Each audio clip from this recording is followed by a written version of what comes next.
Hey, I'm Daniel Berger, and this is Adventures of a Real Estate Broker.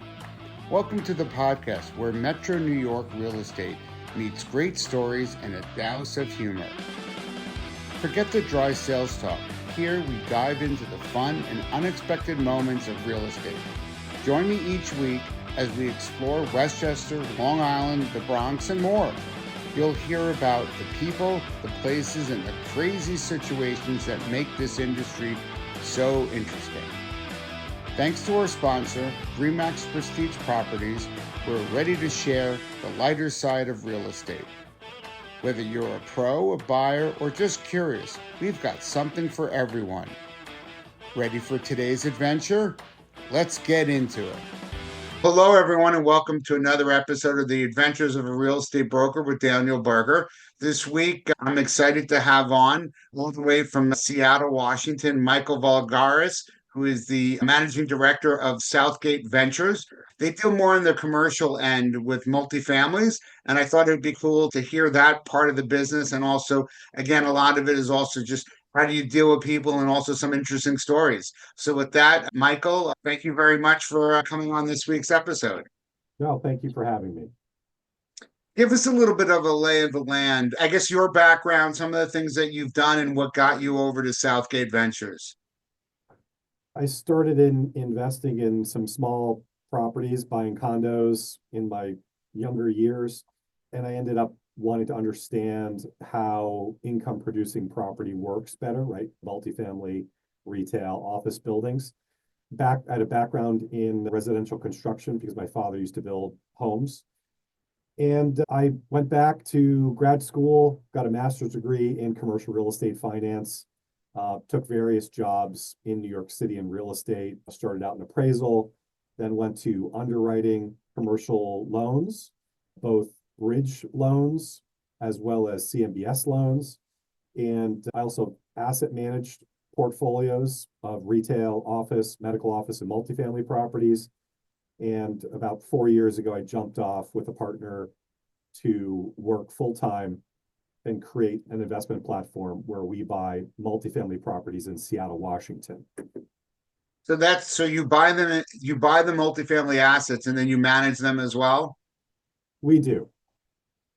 So I guess I sometimes say scale for the sake of scale is not necessarily a good thing, but I think in what I would say in your business, scaling for the sake of scaling is actually probably a good thing, right? So for me, getting more agents isn't necessarily good because it takes away some of my attention, and a lot of what me being a broker is it's the day-to-day managing and dealing with people as well. But in yours, there's probably so many efficiencies and economies of scale for having more doors right under asset. And so would you agree that's true certainly in the multifamily world? It is. However, over the past few years, it's been challenging to find deals that make sense to be able to scale. Since the Fed started raising rates, commercial debt has increased. It's put the kibosh on deal flow, and it's put a kibosh on construction, certainly. So with that slowdown in deal flow, that means there is no meeting of the minds on price between buyers and sellers. So there was not a lot of transactions being done. So scaling over the past few years has been challenging. Certainly, you don't want to make a bad purchase, obviously. Well, I guess I'm going to say I'm a novice in this commercial world. I've dabbled. I'm a novice, but what I would say to what you just said would be that's because the commercial rates of interest are too high to make it profitable for based off of what the cash flow would be or what your returns would be from net managing the business. Correct. And that's why you have this very large bid ask spread between what sellers want to sell their properties for and what buyers are willing and able to pay for a property. Now, over the past, I would say since the beginning of January of 2025, there have been some changes to that. So that bid ask spread in many cases is starting to narrow. In large part, sellers have realized that their assets are not worth what they were pre-Fed rate hikes and the Treasury and the 5-year Treasury, 10 and 5-year Treasury going up so much. However, there are people out there that have to sell for various reasons. They have loans that are coming due, or there's an estate selling off a property. And slowly over time, as sellers bid on assets and bid lower than what the asking price is, because on this side of the business, it really is just math. It is, Right. I have to provide my investors with a particular rate of return, and I can only afford, I adjust my purchase price based on all the factors, and I back into that purchase price, and that's what I can afford to pay for it. And when enough buyers are telling brokers and owners, hey, I can't pay 7 million for your building. I can pay you 5.75 million or 6.1 million, whatever the number may be. And when they hear that from enough potential buyers, then they start to realize, hey, this is what the market is telling us this product is worth at this point in time. And then they start to acquiesce, and some will sell, some won't. But that is the market doing its thing. And that's just a natural market, free market phenomenon, so to speak, where educated buyers realize I can only pay so much. And when a seller hears that enough times, they come to the realization that is, in fact, what it's worth. And then you start to have trades going on again. And we're seeing a bit of that lately. So my view is you're right. It's supposed to be a rational business decision with a P&L. The joke that I tell people is I got into real estate because I hate P&Ls. That's not my thing. But I let my investors do that. But I have a couple of so astute investors that I work with, and they're trying to right now flip. We sold maybe $5 million worth of product, and they need to invest it back in a 1031 exchange.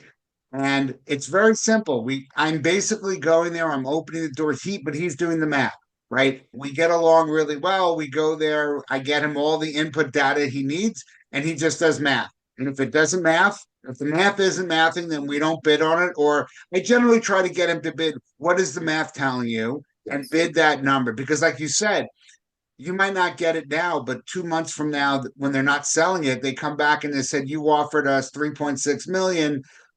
Are you still interested? So I think in the commercial world, while there still probably are mavericks out there overbidding and things like that, I think it's less, it's probably happening less than in the residential world, because in the residential world, it's not always run as a business or for a flip or something like that. People, their eyes are open. It's interesting because I've been doing real estate now for about 9 years. So it's been a crazy 9 years where bad investors have still been rewarded because they've been able to overpay for items because the market kept going up. So even though they didn't buy properly and they didn't do a good renovation, they've been able to actually make something of money, which is bad in the sense, right? Where that it's teaching a bad behavior is being rewarded in some sense. But at some point, there's going to be a day of reckoning. Correct. For commercial real estate, that day is already here. If you have a commercial building, whether it's office, retail, multifamily, what have you, and your term, meaning your loan, and commercial loans come in 5, 7, 10 years typically, right? Some longer, but typically that's those time periods. If your loan is coming due between when the Fed started raising rates and I'd say the end of February of this year, where rates had gone higher, remained higher. It's very tough to refinance those buildings. So some people are getting caught with that's called term risk, meaning you have a loan that ends and you have to refi or sell. Buyers can't pay you as much as you would like for it because their debt is higher. It's harder for you to refinance because your debt would be higher. It presents a lot of challenges. So some people are getting caught with that. And others simply paid too much for assets, like you said, late in the cycle, and projected rents to continue to grow at some levels that couldn't be supported or justified.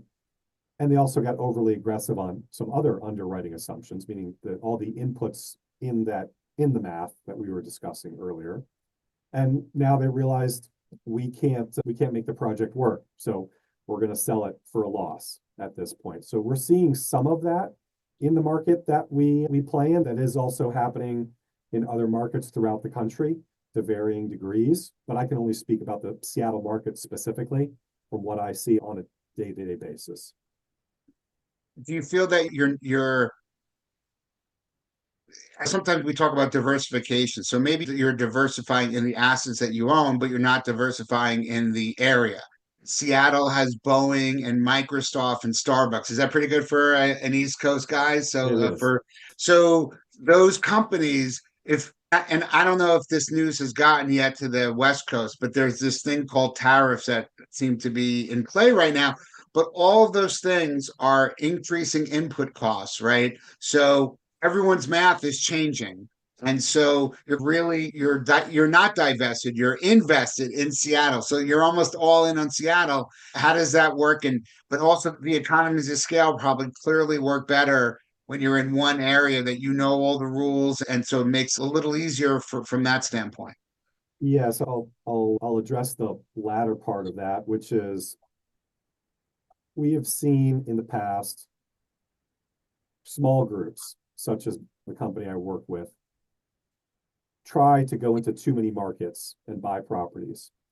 And with the number of people that we have, there is simply no way that we can know 3, 4 markets around the country intimately to be able to be confident to invest there. We are looking at another market or two to become the second market, but we do get a lot of benefit out of playing primarily or really only in Seattle at this time. A lot of it has to do with incredible broker relationships that we made. And one thing I want to mention is that we started buying property there 10 years ago, but we were doing it on a part-time basis. So 4 years ago, we jumped off to do this full-time. But over those 10 years, we have transacted on the order of 45 times. We've 27 purchases and a whole bunch of sales. So that's a lot of transactions with brokers in the market that we have gotten to know, and we use them. Certainly we heavily rely on those brokers to provide us some intel in the market, provide us with expense comps, their opinions on the location of buildings that we're looking at. So we view them as an extension of our team, certainly. And then we have 10 years of operating data in that market. So we can look back at our own data and say, what does this building cost to run in this area? What rents can we get in this area? Certainly we go out to the market as well as for additional data points, such as rent comps and expense comps. But to have some in-house data, then have other points for data that are readily available in the market allows us to be confident when we're underwriting deals in our math, certainly. As far as the concentration of properties in the Seattle market, tariffs, what I've seen over the past, I would say, since January 15th, right? The tariffs started to come in a little bit later than that, but since January 15th, there have been a flood of properties, multifamily specifically, coming onto the market, which is always expected in the second week, give or take, of January, right? Everyone comes back from the holidays, the marketing teams and their brokers get their new deal packages ready, they send them all out, and it's a deluge of new deals. This year, my partner and I came to the conclusion independently that we haven't seen this many deals in years. So there are a lot of deals coming on the market. Now, the people that are winning those deals, especially the deals that are in the core areas of the city of Seattle, what we've noticed is what people are paying for those properties are numbers that we can't justify with our math, right? We would not be making a return on those properties. Now, the second question to that is who's buying these? And some of these assets are quite large. You're not talking about $1 million or $2 million. You're talking about anywhere from $5 to $30 million buildings. And the brokers, again, that we have great relationships with, I've been having conversations with them and asking who's been buying all this stuff over the past quarter. And for the most part, they have been telling us the same story, which is 90+% of all the sellers are high net worth or ultra high net worth people that are buying these properties that don't have a need for cash flow or yield from the properties, but they view it as a hedge against volatility and wealth and for wealth preservation. They believe so much in the growth of that market and the high paying jobs in that market that they're willing to buy a property that doesn't have any current cash flow in it, thinking that it is a safer place to put some of their money than some other investments, either within the US or outside the United States. So that has always been part of the dynamic of the Seattle market. But to this extent, it seems as if it's ramped up a bit. And it's what in economic parlance people would call a flight to quality. People are looking to basically buy a gold bar buried in their backyard to know that it's there, believing that it will appreciate in value if the economy continues to get worse. So that's what we see in the market today in the core of Seattle. Outside of that, there is some yield to be had. There might be other issues, is clearly we currently have a president who's come from the real estate world, and those investors might also feel that there'll be added benefit of tax consequences going forward that might not be realized now, but it's the thought of it being realized. So that's also possible that people are like, I do want to put the gold bar in my backyard because I do think that it will bear fruit later on. There's probably a few different reasons why that makes sense, as opposed to owning a stock that can tumble and price erosion. I mean, people still need, I guess the only bad thing about real estate, one thing would be if there's a push for millions and millions of people to get deported, there'll be less need for housing. Right now, clearly we're in a housing shortage. And so we don't have enough proper housing for people. So it seems like it's still decent. The Southgate, are all your buildings would a a tenant know that it's a Southgate property, or are they all different so they wouldn't necessarily know that, a tenant? They wouldn't necessarily know that. We had branded some properties in the past with signage. Every property has a sign with the property's name, address on it. But we haven't done that in quite some time, in part because we had a logo redesign change. So then those signs were obsolete at that point, a little confusing to people because they would look at a sign, then go to our website and say, is this the same company? So in order to avoid the confusion, we stopped doing that. For a while, we may restart it, but frankly, for us, it's not on the radar, if you will. It's not a priority for us to build the brand necessarily facing the renters. What we're focused on primarily now, as far as branding, is getting our name out there with regards to having investors who want to invest in these types of properties know who we are. The more investors you get, you still have to then you have to get more property. So it's not, and how is that done? So your investors, whatever, you're the managing director, so there's each property has its own LLC and ownership. There's just a parent company that kind of manages everything. My point though was about, if you're providing great customer service managing the buildings, then you would think you might be able to leverage that, where tenants would be like, I want a Southgate venture property because I know that if I call the super, it's getting fixed. If prices are fair and reasonable, they don't gouge you and all this other stuff. So that's important. In New York City, my daughter's boyfriend lives in Murray Hill, and I've termed his street Pauper's Place because there's some gazillionaire that owns like 4 buildings, and the guy actually has probably been a convict. His building was in receivership and hasn't had really gas in 8 months. Had to go to housing court or whatever. And it was just in receivership. And I think a new person just bought at least one of the 4 buildings. He didn't know going into it who the owner was, because he's 25 years old. It's hard to necessarily know that, as opposed to my daughter's in a building that actually we lived in 30 plus years ago. It's still managed and owned by the same family. So at some point, you leverage your good customer care and all that benefit that you've had to try to get people why your buildings are better than other people's buildings. I think that's a great idea, certainly. We do employ a number of things to make a tenant's experience at the property a pleasant one. A lot of it has to do with technology these days, right?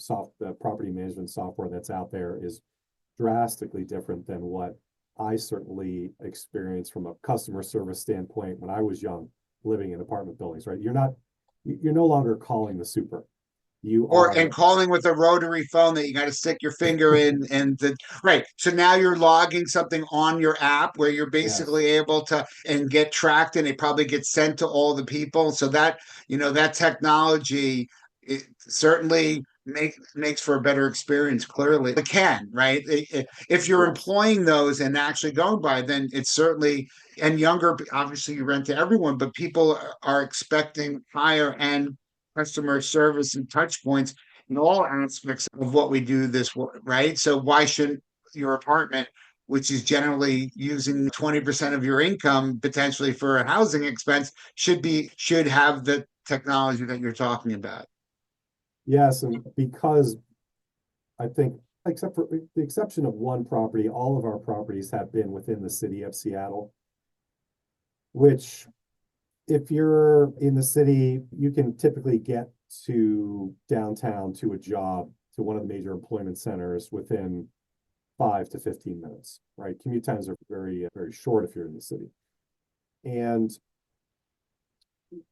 because of that, and because it's also a very transitory city, a lot of people moving in, a lot of job changes. There are an awful lot of people that are coming out of school.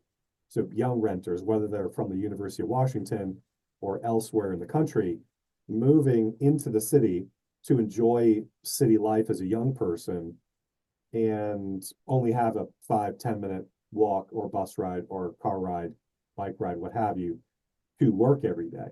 And so my point is, we primarily do rent to a younger demographic, just because that's who the demand is coming from at this point.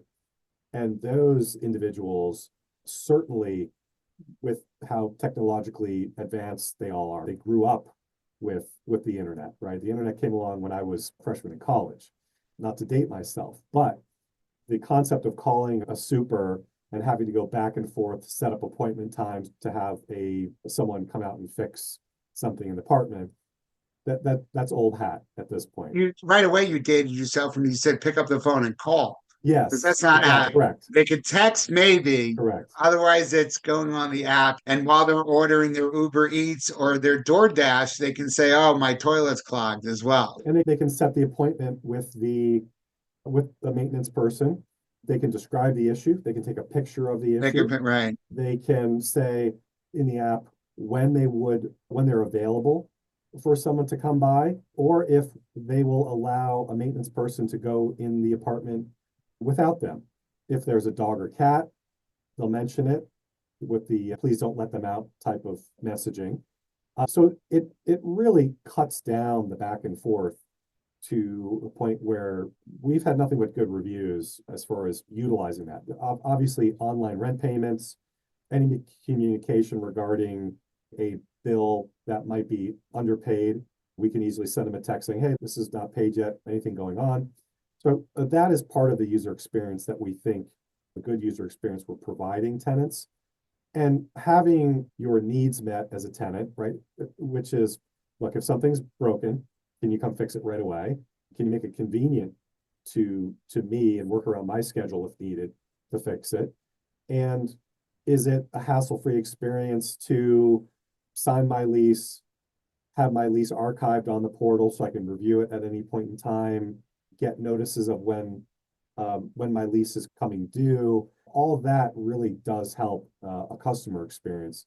And then general maintenance of the property as well, not just in unit, but the common areas, the landscaping, the parking lots, the lighting. We have security cameras at all our properties. We have improved the lighting on the exterior of all our properties, package drop boxes. That's sort of standard issue these days, Right. especially with package theft. Certainly that's a real thing.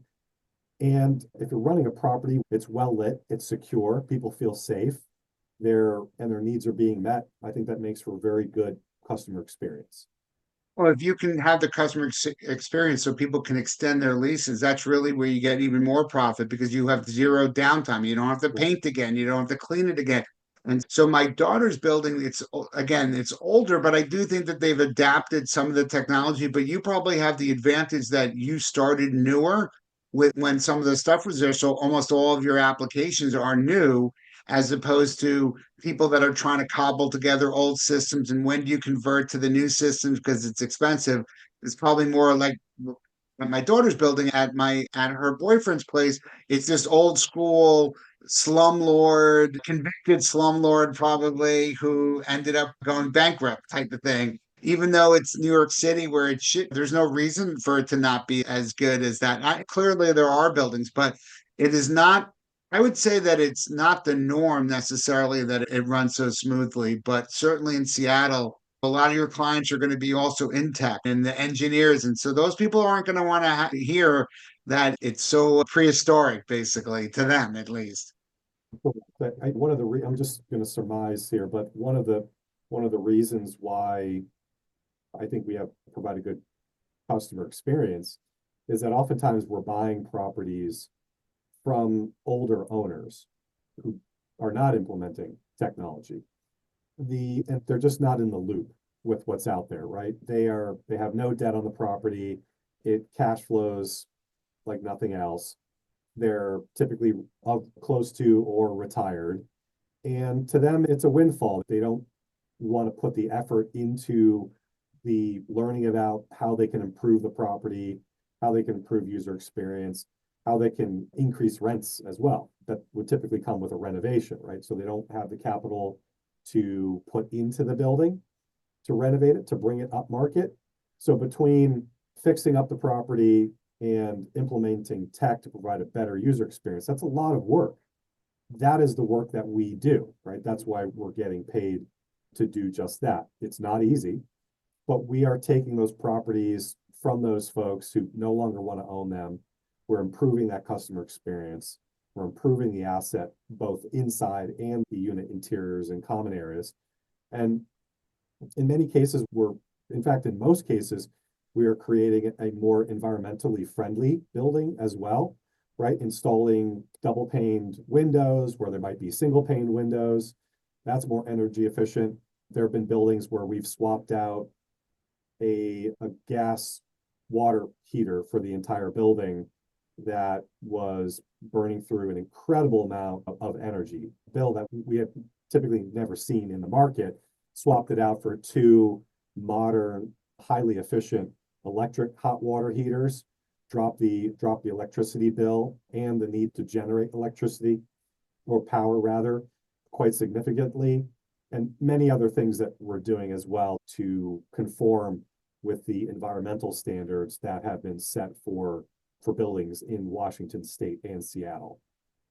If you're going to be responsible for heat and hot water, then clearly new windows and new heating systems make sense because that's those costs directly affect your bottom line.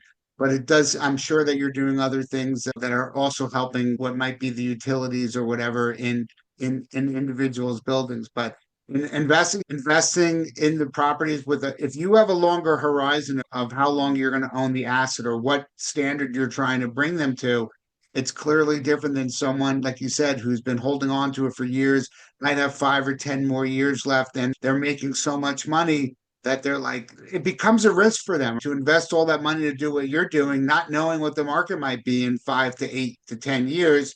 And if you have a longer time horizon and a better network of systems to set things up, then it clearly makes more sense. Like you said, the meeting of the minds has to be when those other people are ready to sell. Have you turned any of those sellers into your investors where they basically became an investor in their own building with you managing it? We haven't come across that scenario yet. We always ask that. In many cases, there are deals that get done that way all the time. What we've had some more success with lately is seller financing.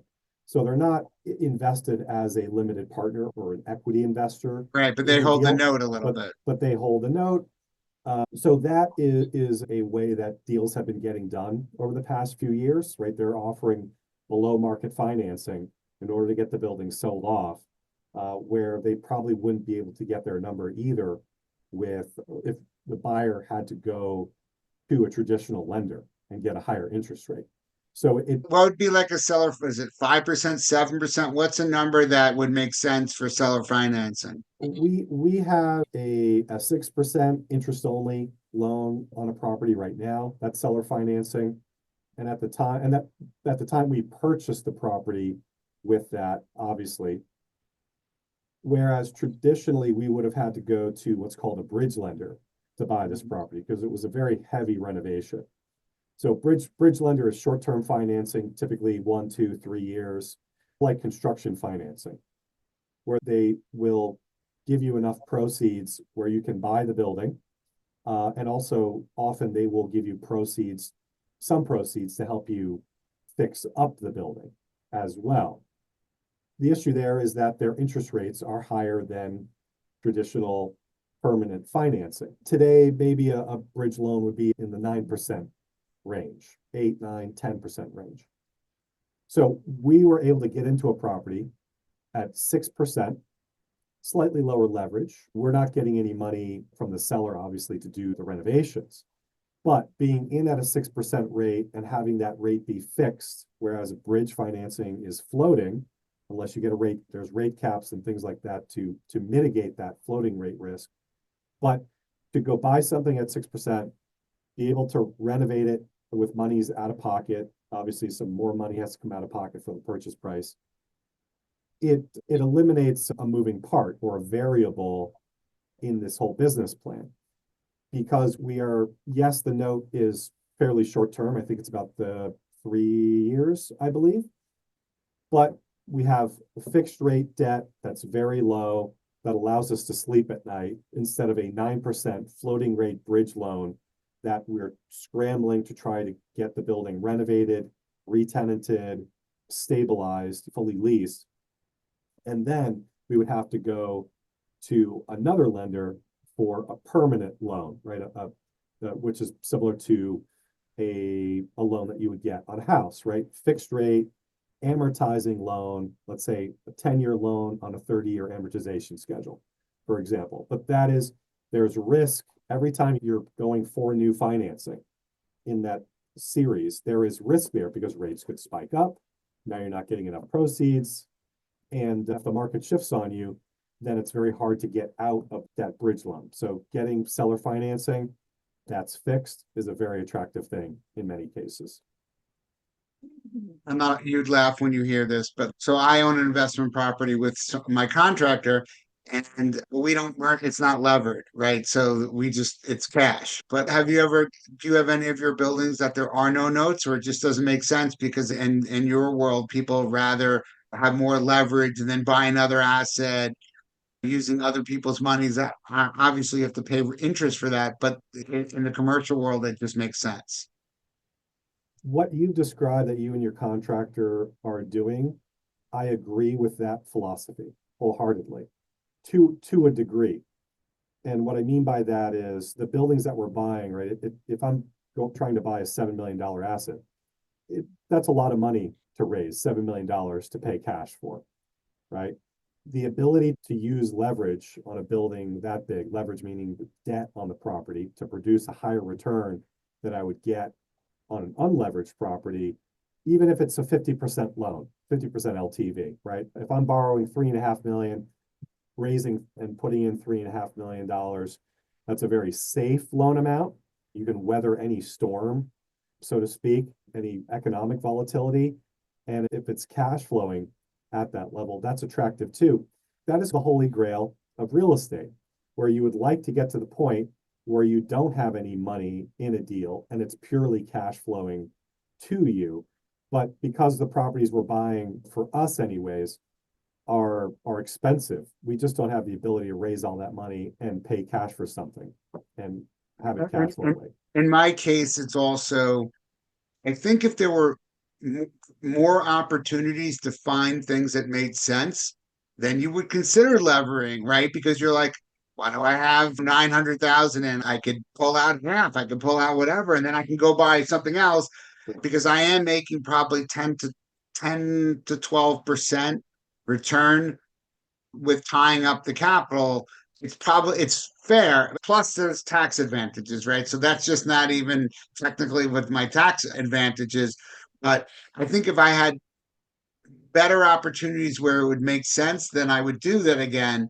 But if in spite of that, then why have a loan if I don't need the loan? But I'm not also trying to do it to scale, but I would do more if I found the things that were able to be managed. It's not my full-time job, although it's in my town. I do it fairly easily. And as a real estate broker, it's not that hard. And my wife's a lawyer, so if we have lawyer things, and the other partner's a contractor. So we have everything covered to do that. But I guess if we found more things that we needed more cash for, then it would make sense. But at this point, for us, it doesn't. But it's also not to the scale of commercial of $3 billion of assets or whatever Southgate is. And it's a little different, but it's also safe. It's very safe not to have a note.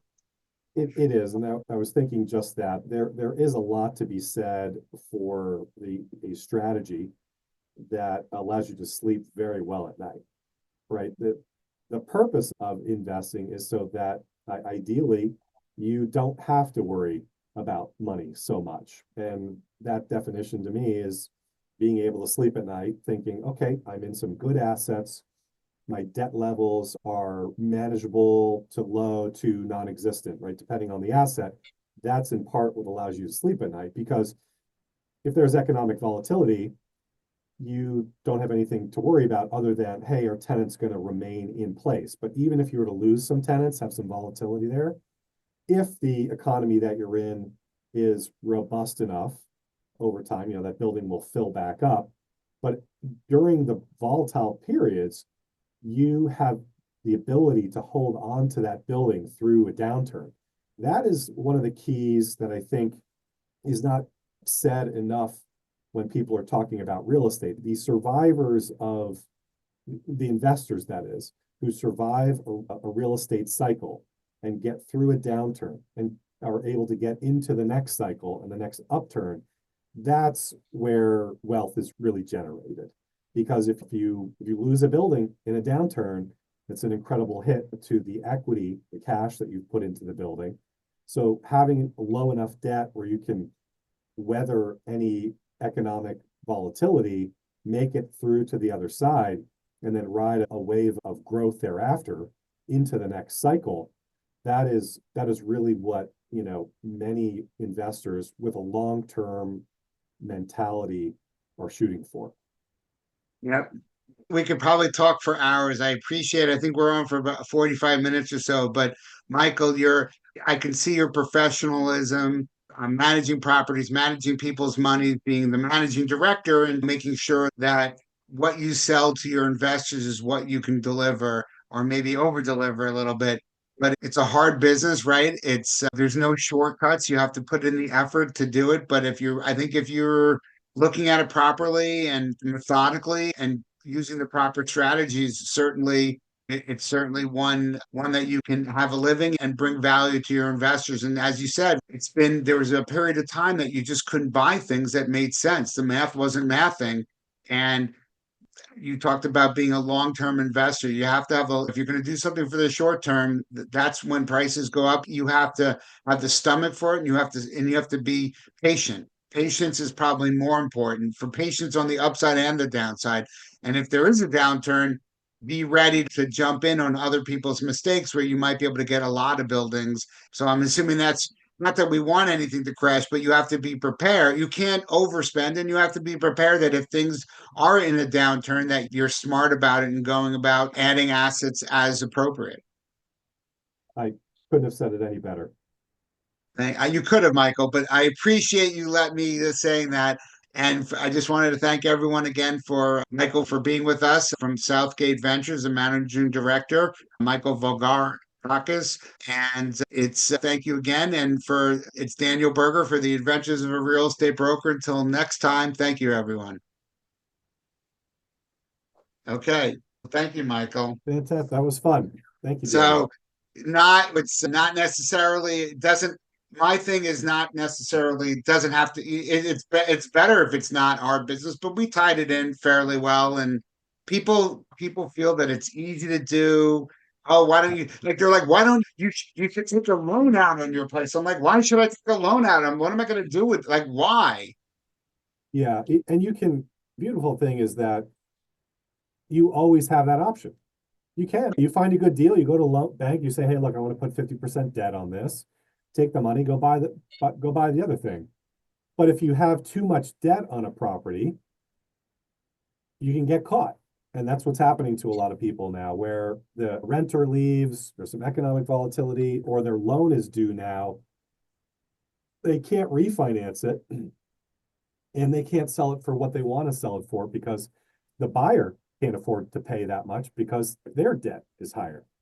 So my partner said to me, he said this a couple times over the past few years, where you never want to have to do anything, meaning you never want to be forced to either sell or refinance. In your position, you don't have to do either of those. And that's a wonderful thing. You can sell it, you can refi it, you can add some debt to it, play with that money, expand your investments. But there is no gun to your head, and that in real estate is the holy grail, in my opinion. For us, it's like a side business. It's not what I Yeah, do. It's not what, but it's certainly, it's good to divest from having so much money in the stock market is to have real, especially in my marketplace where I know a little bit more. And mine happens to be a townhouse. So I only have one tenant. We wouldn't even want to sell it, even if I think we're all in for 725, 750, even if someone offered us 900,000, which would be like 950 would be the max that ever sold in that right. complex. It's not worth that. So then I divide it two ways. So I divide 200,000 two ways. Big deal. I get 100. That's not that. And if he wants out, then we'll just buy him out because it's not worth like finding that asset and renovating it and having it available at this point. Things can always change, but a lot of people have all their ideas of what they want to do, what you should do with your money, whether it's Bitcoin or this or that. It's okay. You do what you want to do. No, I think you got a But good strategy. And that's one of those things where whenever you hit retirement and that thing just will be spitting off like a lot of the buildings we are buying from people, that is a large chunk of their retirement. They're getting so much cash flow. They're going to Hawaii on that money. They're right. paying for the grandkids' college or private school. They bought a new car with it. When you get to that long-term ownership stage and it's cash flowing so much, what a beautiful thing. What a beautiful thing. Right. To say, wow, I'm really glad I bought this 20 years ago or however long ago it was. And look at the position that, we're in now. That's Well, a beautiful so thing. so what's interesting is in my town, there are many multifamilies that are at prices now that are insane. We could have gotten them for a third, basically 10 years ago. But you know what? I'm now an empty nester. I wasn't an empty Yeah, nester at the time. I had kids in high school and then I had to pay for college and whatever. And right. so it wasn't, and I didn't know, I'm new to real estate. So I didn't know real estate, right? So it would have been, you don't know what you don't know. And it's what, but Right. looking back, you're like, oh, those would have been good. But I didn't know what I know now. Well, So, part of the reason why I went back to graduate school and took jobs in commercial real estate is because I had been flipping. I knew how to renovate a house or a condo, and because from the work that I did on the houses my dad built, and I was buying. This was like 2004 and five and six. I was buying condos, renovating them, living in some, flipping others, renting a handful out. And it wasn't a big operation, but I started looking at multifamily properties, and this was 20 years ago, 21 years ago. And at the time, there wasn't, and obviously the internet was alive and then, but there wasn't nearly as much information out there about commercial real estate and how to look at it. And I was looking at buying some small multifamily properties, and I realized I don't know what I'm doing. This is because it's so capital intensive, right? You need so much money to buy these buildings and it's illiquid. If I make a mistake, I could lose all the money, all the hard-earned money that I've scrapped and saved for. So found myself in a position of recognizing I don't know what I don't know. I want to be as thoroughly educated in this as possible before I jump into it. And that's why I went down that educational route. Now, there's a lot of mentors now out there and classes and much more succinct type of educational platforms, which they just weren't around when I first started out. But in lieu of that, the education piece and looking at, quite frankly, hundreds and hundreds of deals before you buy something. So Right. that you have a feeling for it. You can read the tea leaves of the numbers, right? Like a house, like you could probably in your sleep know what a particular property would go for on a per square foot basis or a gross price basis in a particular neighborhood on a particular street. You'd be like, oh yeah, that's going to be this or this. And you're probably going to be real close. That's because you put in a lot of time and Right. you've been through so many of these deals that it's second nature now. So that's what I was trying to get to Yeah. before we made the But I leap. would say Yeah. that I still see stupid. So while Yep. what you said is true, I'm wrong a lot.